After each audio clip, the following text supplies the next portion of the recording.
예뻐졌나요? 제 생각을 간략히 말씀드리겠습니다. 절대적 종신형이다. 벌써 반대예요. 지금 대한민국의 사형 제도가 폐지되었을까요? 아니면 정답을 맞출게요. 예. 폐지되었습니다. 아닌가요?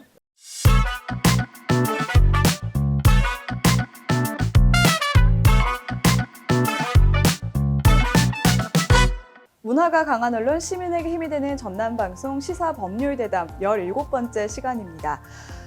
최근 묻지마 범죄, 그것도 살인사건이 연이어 발생하고 있습니다. 불특정 다수의 피해자들을 대상으로 하고 있고 아무런 범행 동기가 없다는 것이 특징인데요. 그래서 전 국민을 더욱더 불안과 혼란에 빠뜨리고 있지 않나 싶습니다. 특히 요즘에는 묻지마 살인 예고 글까지 공개되면서 더욱더 혼란이 가중되고 있습니다. 이에 따라 묻지마 범죄 등 흉악범죄의 억제 대책과 관련해서 가석방 없는 무기징역의 도입 여부에 관한 논의가 활발히 이루어지고 있는데요. 그래서 오늘은 다소 무거운 주제인 가석방 없는 무기징역에 대해서 우리 법무법인 백상열 변호사님과 이야기 나눠보도록 하겠습니다. 안녕하세요. 안녕하세요. 반갑습니다. 반갑습니다. 인사라도 밝게 해야 되겠어요. 잘 지내셨죠? 예. 네. 저 예뻐졌나요? 너무나 잘 지냈는데 뉴스에서는 연일 가슴 아픈 혼란들이 막 이뤄지고 있더라고요. 그래서 오늘 주제도 조금 무거운 것 같은데 어떻게 좀 설명을 해주실 건가요? 최근 묻지마 살인 등 흉악 범죄가 이어지면서 그에 대한 소극적 억제 대책, 즉 형벌 부과의 방법으로 논의되는 제도가 가석방 없는 무기징역, 또 같은 말인데요. 절대적 종신형제 도입. 그래서 오늘은 일단 그렇다면 가석방이 뭔지, 또 어떨 때 가석방이 되는지, 또 가석방 없는 무기징역 도입이 왜 논의가 되는지 그 배경, 또 그 배경과 살짝 관련이 있는 것이 우리나라의 사형제 운용 현실. 그래서 그 관계를 한번 살펴봐야 될 것 같고요. 그리고 마지막으로 그 가석방 없는 무기징역을 도입을 해야 할 것인지 말아야 할 것인지에 관한 제 생각을 간략히 말씀드리겠습니다. 기대가 됩니다. 오랜만에 또 가슴이 막 두근두근 설레는데요. 방금 말씀하셨던 것처럼 가석방에 대해서도 여러 가지 배경도 있고 의미도 있을 텐데 가석방 의미나 요건이 어떻게 될까요? 방송계를 조금 떠나 계시더니 많이 감을 잃으신 것 같습니다. 버퍼를 약간 정갈렸죠. 항상 저희 방송은 저의 질문부터 시작하잖아요. 네. 잠시 제가 또 과거 했던 질문 중에 가장 임팩트 있었던 질문 하나 먼저 드리고 시작하겠습니다. 7년의 절반은 어떻게 되죠? 자료화면 큐! 자, 그럼 다시 산수 갑니다. 7년의 반은 얼마입니까? 3.5. 네? 3.5. 아니 그게 아니고 그러니까 가석방의 의미나 요건 같은 것도 굉장히 궁금해요. 되게 뉴스에서 많이 나오는 단어잖아요. 가석방, 가석방. 또 주변에서도 저 질문 많이 받곤 합니다. 뭐 지금 얼마를 선고받아서 어느 정도 살았는데 혹시 가석방이 되겠느냐 그런 질문 많이 받는데 말 그대로 가라는 것은 임시잖아요. 그리고 석방은 어떤 장소에서 풀려나는 것을 말하고, 그러니까 수감중에 있는 수용자를 임시니까 원래 받은 형기가 만료되기 전에 임시로 석방하는 제도를 말합니다. 그래서 가석방이 된 후에 일정 기간이 지나면 그걸로 형 집행이 종료된 것으로 간주하는 제도입니다. 징역 또는 금고의 집행 중에 있는 사람이 무기의 형을 집행받고 있는 사람은 20년, 또 유기 징역일 수도 있고 유기 금고일 수도 있겠죠. 그 형기의 3분의 1을 경과하고 또 그 중에서 개전의 정이 현저하다, 뭐 반성 많이 하고 뭐 후회하고 뭐 새 사람이 되었다고 할 때 인정이 됩니다. 근데 여기서 유의하셔야 될 부분은 종신형, 즉 무기징역을 받은 사람도 20년이 경과되면 가석방 대상이 될 수 있다는 겁니다. 언제부터요? 법에, 형법에 그렇게 되어 있습니다. 정말요? 그래서 이제 무기징역을 받았던 사람이 20년이 경과되어서 가석방이 되면 10년만 아무 뭐 잘못 없이 지나면 무기징역을 마친 것과 같은 효과가 생기고 또 뭐 징역 몇 년, 금고 몇 년을 받은 사람은 석방된 날로부터 잔형기 남은 기간이 있잖아요. 그게 지나면 형 집행을 종료한 것과 같은 결과가 생깁니다. 가석방된 사람들의 그 평균 그 형기 복역 그 비율이 80% 정도랍니다. 그러니까 대부분의 사람들이 만약 10년을 받았다면 적어도 8년 이상은 복역을 하고 나오는 것으로 그렇게 집계가 돼 있습니다. 그래서 이제 혹시 주변에 뭐 그런 걸 궁금해하시는 분들이 있다면 그래도 80% 이상은 복역을 해야 가능성이 좀 있지 않겠나 하고 말씀드릴 수도 있을 것 같아요. 그것도 좋지만 이 유튜브를 좀 보여드리는 것도 굉장히 좋은 방법이지 않을까요? 그렇습니다. 그러면 이제 우리 변호사님의 이야기를 좀 들어봐야 될 것 같아요. 네. 어떻게 좀 생각을 하시는지. 그 원래 우리나라 무기징역에는 가석방이 계속 있어 왔잖아요. 근데 왜 요즘 들어와서 가석방이 없어져야 된다는 주장이 더 강해질까? 그 배경이 있을 것 아니겠어요? 근데 그 배경을 한번 간략히 설명을 드려야 될 것 같아요. 근데 그 배경은 가장 큰 것은 지금 우리 대한민국의 사형 제도의 운영 현실입니다. 그것과 관련해서 한번 질문 드릴게요. 지금 대한민국의 사형 제도가 폐지되었을까요? 아니면 존치되고 있을까요? 이건 정답 좀 맞출게요. 예. 폐지되었습니다. 아닌가요?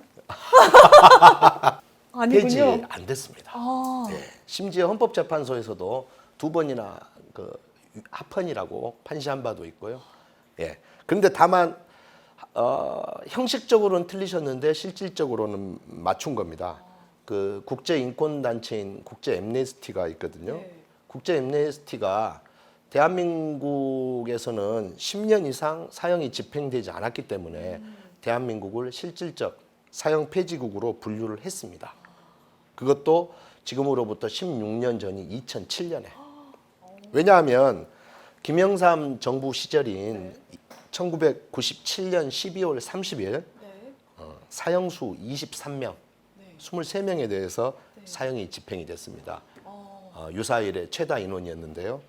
근데 그 이후로 현재까지 사형 집행이 이루어지지 않고 있습니다. 네, 없는 것 같아요. 그렇습니다. 그래서 지금 26년, 근 30년 다 돼가잖아요. 그러니까 10년 경과할 때쯤에 이미 국제 엠네스티가 실질적 사형 폐지국으로 분류를 했습니다. 자, 그렇다면 결국 우리의 사형제도 운영의 현실이 이렇기 때문에 법원도 이것을 반영할 수밖에 없는 겁니다. 그래서 우리 법원에서도 사실 기존에는 흉악범, 뭐 엽기적이고 폐륜적인 흉악범, 그다음에 다수의 인명을 살상한 뭐 살인범 등에 대해서 법정 최고형인 사형을 선고해 왔어요, 전에는. 그런데 지금은 사형제도가 사실상 유명무실해졌다시피 할 정도가 되었잖아요. 그래서 법원에서 이런 흉악범들에 대해서 무기징역을 선고하는 경우가 많아졌습니다. 근데 아까 말씀드렸듯이 무기징역을 선고받은 사람도 가석방 대상자가 되잖아요. 법상.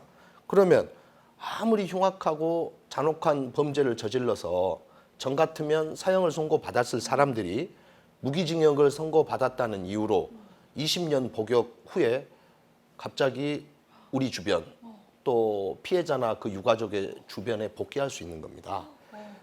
그런 가능성이 현실적으로 커져버렸기 때문에 그래서 지금 가석방 없는 무기징역 제도 도입 논의가 활발해진 겁니다.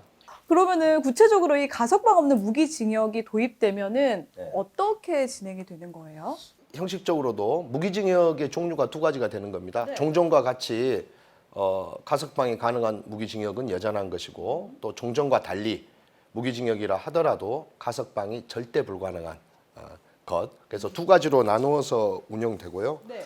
그래서 이제 종전처럼 뭐 사형이 선고되었을 만한 사건, 아주 잔혹하고 또 흉악하고 또 폐륜적이고 또 사상자가 다수인 사건에 대해서는 비록 무기징역을 선고하더라도 이 무기징역은 가석방이 없는 무기징역이다. 즉 절대적 종신형이다.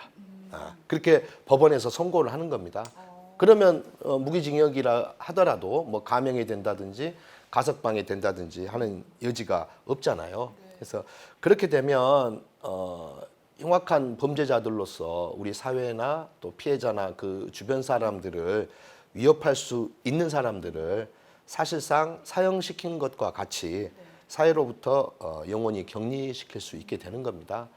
또 그런 그 절대적 종신형 가석방 없는 무기징역을 도입함으로써 어떤 사형제도의 그 오류 가능성이 있잖아요. 오판 가능성. 그 부분을 보완할 수도 있을 것 같아요. 적극 찬성해야 될 것 같은데 자 이번에는 그러면 우리 네. 변호사님 생각도 좀 궁금할 것 같아요.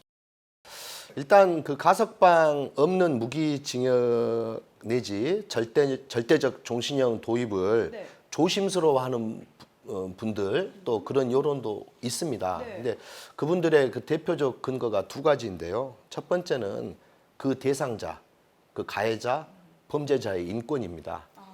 예. 비록 한번 범죄는 저질렀다 하더라도 수용 중에 교도소에서 반성하고 또 교화를 받아서 거듭날 수도 있을 텐데 그런 가능성을 일률적으로 고려하지 않고 가석방 가능성을 배제해 버리는 것은 지나친 권리침해 아니냐 그런 견해가 있습니다 실제로. 하지만 그 가해자의 권리 보호는 피해자의 권리 위에 설 수는 없습니다. 그렇잖아요. 가해자의 권리를 보호하는 건 좋지만 그 가해자가 피해자의 권리를 딛고 밟은 상태에 서 있는데 가해자의 권리를 보호할 수는 없잖아요. 예. 그래서 근대 이래 형사법 발전의 역사는 가해자의 권리 확장의 역사로 봐도 무방한데 이제는 피해자 또는 그 가족, 유족의 권리 또한 돌아봐야 할 상황 같습니다. 예. 그리고 이제 두 번째 근거는 어떤 이론적인 근거보다는 실무적인 근거인데요. 그 가석방 없는 무기징역을 선고받아 버리면 그 대상자는 어떻게 보면 희망이 없어질 수도 있잖아요. 근데 그렇게 되면 교도소 안에서 생활을 할 때 과연 이 수용자를 어떻게 관리하고 교화할 수 있을지 소위 막아버리면 어떻게 통제할 방법이 없잖아요. 그것도 문제네요. 네, 그래서 그런 사실상 어떤 그 관리나 교화가 불가능해질 수도 있지 않냐라는 우려를 합니다. 그런데 그 부분은 교도 행정의 일부이고 어떤 사후적 통제나 교화의 관점에 기한 것으로서 부차적인 것이지 어떤 피해자 권리 보호와 또 가해자 권리 보호의 절충 내지는 피해자 권리 보호의 권리 보호를 우선해야 할 상황에 있다는 점 보다 우선되는 것은 아닐 것 같아요. 그래서 저는 이 두 가지 점은 일단 시대가 변화했다는 점, 또 하나는 피해자 권리 보호와 같은 본질적인 부분은 아니라는 점, 이 두 가지 점에 비추어서 가석방 없는 무기징역의 도입이 절실하다고 보입니다. 자, 크로스. 네, 이렇게 변호사님 이야기를 들으니까 사실 인터넷에서만 나누는 이야기보다 훨씬 더 귀에 잘 들어오고 요점이 무엇인지 가석방 없는 무기징역이란 무엇인지 조금 더 잘 알게 된 것 같아서 정말 중요한 시간이었던 것 같습니다. 오늘도 좋은 말씀 정말 감사합니다. 네, 고맙습니다. 네, 지금까지 법무법인 팩의 백상렬 변호사님과 함께했습니다. 시청해주신 여러분 고맙습니다.